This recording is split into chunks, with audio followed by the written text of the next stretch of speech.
Hello and welcome to the third and final part in our mission of beating Terraria Spooky Mod. If you haven't seen the previous two videos of this modded playthrough, I'd highly recommend pausing here to watch those first, as each episode covers a ton of the unique features this mod has to offer. Either way, I hope you'll enjoy, and without any more waste of time, let's get into the video. Having been instructed by Littlebone to return to the Valley of Eyes, we proceeded to do just that, whereupon talking with Little Eye, we were given a highly corrosive substance called the acidic concoction, along with a quick legal disclaimer in case we ever try to sue for emotional and physical distress. However, seeing as we have absolutely zero regard for both our mental and physical well-being, we ignored Little Eye's warning and headed over to the giant egg to see what this new item does, where we ended up starting another custom event called the Egg Incursion. Despite being incredibly undergeared for this event, we managed to complete the first wave, albeit with a not so healthy chunk of our health missing. And seeing as we still had a lot of this event left, I must admit I was getting a little worried. However, seeing as we are very clearly the main character, we somehow managed to complete the next several waves of this event despite getting incredibly close to death numerous times. In fact, our plot armor was so strong that we somehow ended up breaking the game entirely, physically not being allowed to move past wave 6. Didn't I just kill them all? Why isn't this working? Why isn't the next wave starting? I'm confused. Alright, so I have no idea what all that was about, but the game just kind of stopped on wave 5 or 6, I think it was. So I restarted my computer and the event kind of ended. So instead of starting it back up again, I'm going to get some more gear because I think we're going to need a bit more upgrades. And hopefully I won't have that same problem happen, because I don't know what that was or if it's fixed, but yeah, no. Wanting to upgrade our gear, we headed back to the jungle to mine a bunch of chlorophyte along with gathering enough life fruit for max health, and after crafting ourselves a full set of chlorophyte armor, we returned to the Valley of Eyes to fight the Egg Incursion a couple more times. And I say a couple because the game decided to break once more, soft locking us with waves 2, 7, and 5 respectively. Seeing as one of the definitions of insanity is to do the same thing over and over again while expecting a different result, we decided to experiment with different variables to see if we could somehow fix the game. So on our very next attempt, we decided to see what would happen if we only used the golden shower, which, I'm not kidding you, for some reason actually fixed the problem. I have no idea why this worked, but hey, I'm not gonna complain. Now that we could actually play the game, we worked our way up through all the waves we've previously completed, but on wave 8 we were introduced to a brand new enemy called the Vesicator, who not only was a lot larger and had a lot more health, but would occasionally spawn in extra monsters for us to deal with, making this wave particularly annoying. However, with our upgraded gear, this was no major problem as we were able to very easily cruise through waves 8, 9, 10, and 11, leaving us with only a singular wave remaining. On this final wave, we found ourselves not only dealing with another Vesicator, but also a ton of aerial mobs who oftentimes got in our way, getting us closer to death than I was personally comfortable with. In the end, however, we were able to take down the Vesicator, and not long after found ourselves reigning victorious, though the message in the chat alluded that we weren't quite done yet. Wanting to see what would happen if we used the acidic concoction a second time, we proceeded to do just that, where we were immediately met with not the Egg Incursion, but rather a worm-type boss called Oro and Boro. Seeing as this is a multi-segmented boss, we decided to use our Soul Sucker for this fight, managing to deal a lot of consistent damage whenever the boss was on the screen, which surprisingly, there was a lot of time during this fight where the boss just simply wasn't there.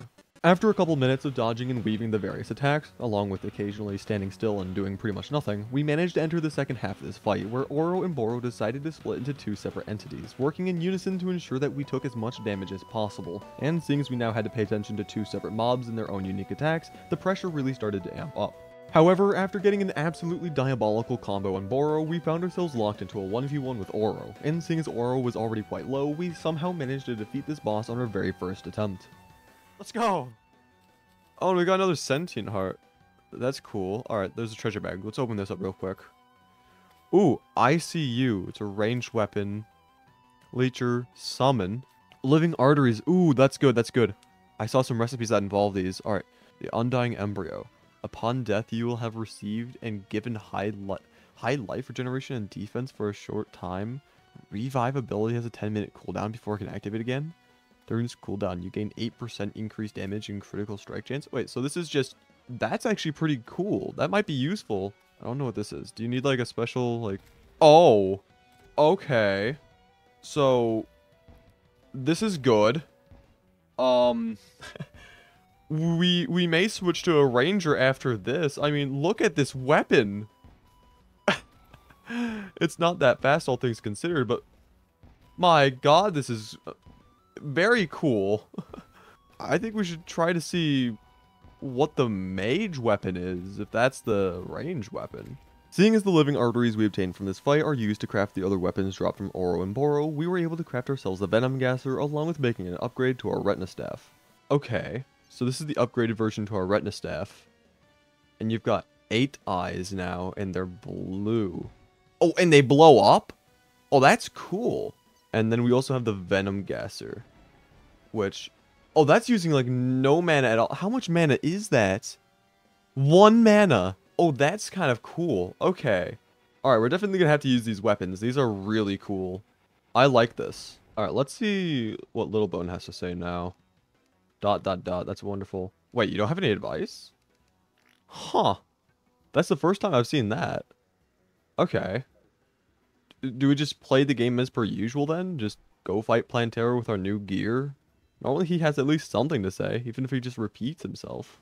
Figuring our next step should be to fight Planta, we returned to the jungle in order to make an arena, and seeing as one of the bulbs we'd previously come across spawned in a naturally large cave, we decided to have our fight here. However, we quickly realized that we probably should have cleared out a little larger of an arena, seeing as we ended up dying immediately after bringing Planta into her second phase. Now, I understand that this next little segment of the video is not all that relevant to our overall progression, but while on our way back to the jungle, we somehow managed to get ourselves not 1, but 2 jungle keys, along with also getting a desert key all in the span of 11 minutes and roughly 100 kills. And seeing as I'm an absolute nerd, I decided to plug in all the numbers, where it turns out that this was not only statistically improbable, but had roughly a 1 in 100,000 chance of happening, which despite being incredibly rare, is nowhere near as unlikely as the time we got 2 Spiffo plushes back to back in our Zelda items only world.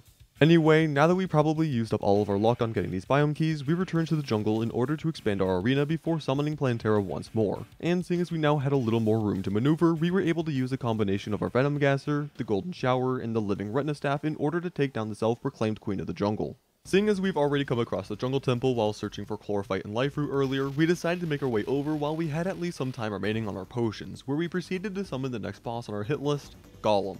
For this fight, we elected to main our Golden Shower and Venom Gasser, as both weapons are able to pierce through all of Golem's segments at once, where we managed to take down both hands and even getting into the last phase of the fight. However, we unfortunately weren't able to beat Golem on our impromptu of a first attempt and had to make our way back to the temple for a second time, and after building a quick yet proper arena, we found ourselves once again reigning victorious in our efforts. Nice. Oh wait. Orange barrier key? Used to open the orange catacombs barrier? Oh! I was wondering why I couldn't get through that barrier. I couldn't find a single boss room, but that's because it was locked behind Golem. Okay. Well, now we have to go back to the catacombs. See what that's all about. So, after making our way back to the catacombs, we proceeded to open the third and final barrier, entering a massive chamber with a giant flower pot sitting in the center. Realizing we'd entered a boss room, we explored our surroundings where we came across 2 chests, each containing several bags of freaky fertilizer, which when used near the giant flower pot summons the 6th and final custom boss this mod has to offer, at least for now, Big Bone. Going into this fight, I had no idea that our good friend Little Bone had a big brother, let alone a big brother who wanted us dead. So needless to say, this fight took me by complete surprise. And to make matters worse, Big Bone is an actually somewhat difficult boss, having fast-paced attacks leaving zero room to mess up, along with occasionally spawning healing flowers which you have to take down all the while dodging his various attacks, or else you may find yourself losing all the progress you've just worked so hard to obtain. Seeing as we had no idea what we were getting ourselves into when we first started this fight, it was, or at least should have been expected, that we ended up dying somewhat early on, dealing hardly any damage in the process. However, for some unknown reason, despite seeing how the previous attempt went, we figured it was in our best interest to head back to the catacombs for a second attempt. But while on our way, I accidentally took a wrong turn and stumbled into a room I'd never seen before, despite having thoroughly explored the lower catacombs earlier in this playthrough. It's a strange box with a weird aura emanating from it. Will you open it? I know what Pandora's box is, in terms of, like, Pandora's box. So I can only assume what it is, and if it's anything that I assume it's gonna be... Yep. Waves. And sure enough, as soon as we opened Pandora's box, we found ourselves facing yet another custom event. However, seeing as today is just not my day when it comes to events, the game decided to break on the very first wave, preventing us from being able to progress any further. However, seeing as we, much like Pandora, couldn't suppress our curiosity, we headed back to the catacombs to give this event a second try, where we managed to quickly plow through all 5 waves with relative ease, even including the final boss. Which honestly shouldn't be much of a surprise, seeing as we should have done this event immediately after fighting Daffodil, rather than towards the end of the game. Unholy Grail. You will spawn a blob of ectoplasm whenever you restore mana, up to 6 total. The ectoplasm blobs will fly away and home in on nearby enemies after a few seconds. The damage of each blob scales based on how much mana you restored. Okay, that's interesting. I was kind of expecting a little bit more, not gonna lie. With Pandora's box defeated, we made our way back to fight Big Bone for a second time, and while we were technically able to get further than our first attempt, we ended up getting completely humbled, leaving us with no more excuses and having to accept the fact that we were going to need better gear if we wanted to beat this boss. Seeing as we were still in chlorophyte armor, we decided that needed to change, so we returned to the dungeon not to fight the Lunatic Cultist, but rather to farm ectoplasm for a full set of Spectre armor. However, while we were down here, we also managed to get both a black belt and a tabby, and seeing as we already had a pair of shoe spikes, we decided to go fishing in order to get ourselves some climbing claws. From here, we crafted ourselves the Spectre armor, the Master Ninja gear, and even the Avenger emblem for some extra damage. However, seeing as we were also in desperate need of some new weapons, we also crafted ourselves several naughty presents in order to fight the Frost Moon. Having seen the true potential of the Razor Pine during our Zelda Items Only challenge, we made it our goal to get this weapon. However, I clearly underestimated how long it would take for us to get this item, as it took an entire 5 separate Frost Moons and a total of 19 Ever Screams before we managed to get it. Oh, and we were also able to get the Blizzard Staff along with a pair of Festive Wings on that very same night, which I find to be pretty cool. I don't have enough money for this. Absolutely guaranteed. Okay. Yeah, sure. With all of our new gear, we once again returned to the catacombs to face Big Bone, and if we thought the Razor Pine was overpowered earlier, combining it with our Spectre armor was simply just something else entirely, consistently dealing over 2,000 damage per second. Given our raw strength, we were very quickly able to get Big Bone into his second phase, where we were introduced to several new attacks, but let's be honest for a quick second, I don't think a couple new attacks here and there can really protect you when your health bar is depleting this quickly. And sure enough, in no time at all, we finally found ourselves defeating Big Bone. Let's go? Oh, what are you doing? Oh, what is...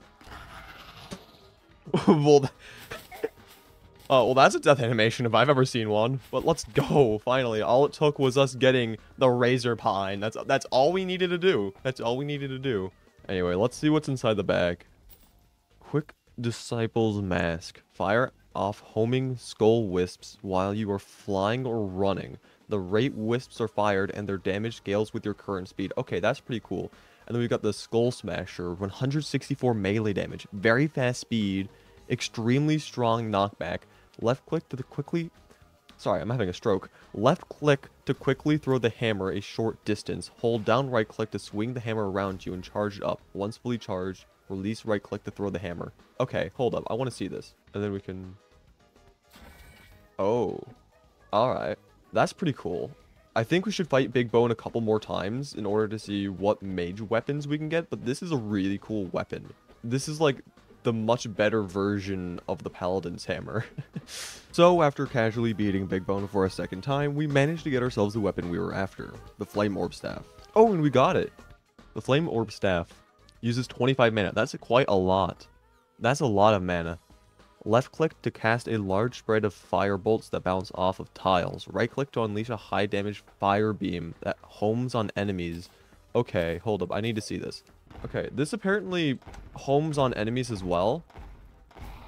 Oh, yeah, it does. Okay. That could be really useful. Wanting to make ourselves a couple upgrades before fighting the Lunatic Cultist, we went ahead and crafted ourselves both a Celestial Shell along with the Hero Shield, which honestly probably wasn't even all that necessary, seeing as once we returned to the dungeon, we found ourselves absolutely decimating the Lunatic Cultist health at unprecedented speeds. Okay. That fight was just way too quick. The right-click ability on this weapon is just way too overpowered. I'm sorry. If I don't beat Moonlord on my first attempt, I'm actually a disgrace, because this is simply way too overpowered. That dealt way too much damage. Despite having absolutely shredded the Lunatic Cultist, we seem to struggle quite a bit with the pillars, dying 4 times to the Vortex Pillar, 5 times to the Nebula Pillar, and an additional 2 and 3 times to the Solar and Stardust Pillars respectively. And while this was a little worrying, I still had hope that our inevitable encounter with Moonlord would side in our favor. During this final fight, we tried our best to evenly distribute our damage between all 3 of Moonlord's eyes. However, this didn't really go to plan, seeing as the homing on our weapon ended up taking out the left hand prematurely, meaning we now had to deal with the 2 remaining eyes, all the while dodging the various attacks from the true Eye of Cthulhu.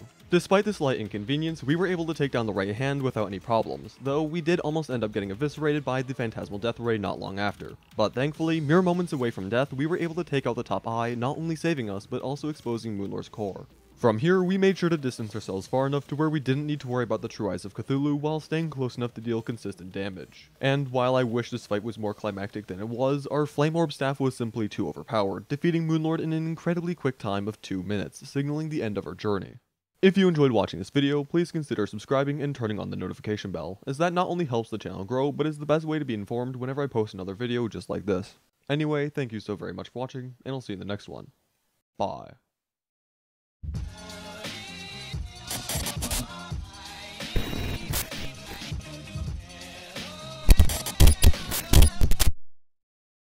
Rusty Cowbell, 13 summon damage. An ancient cowbell with a mysterious origin. Alright. Let's see. What's this? Oh. No! No! Not another one of you! Please! Not another one! I've had to deal with the baby and the screeching face before. I don't want another one. Please. Wait. I thought I saw it. Oh! Oh dear. Oh. Oh no. Okay. Okay. Okay. Okay. Okay. Okay. No. You can stay away. You can stay away now. I don't need you here. I don't. 5, 4, 3. What do you mean? 2.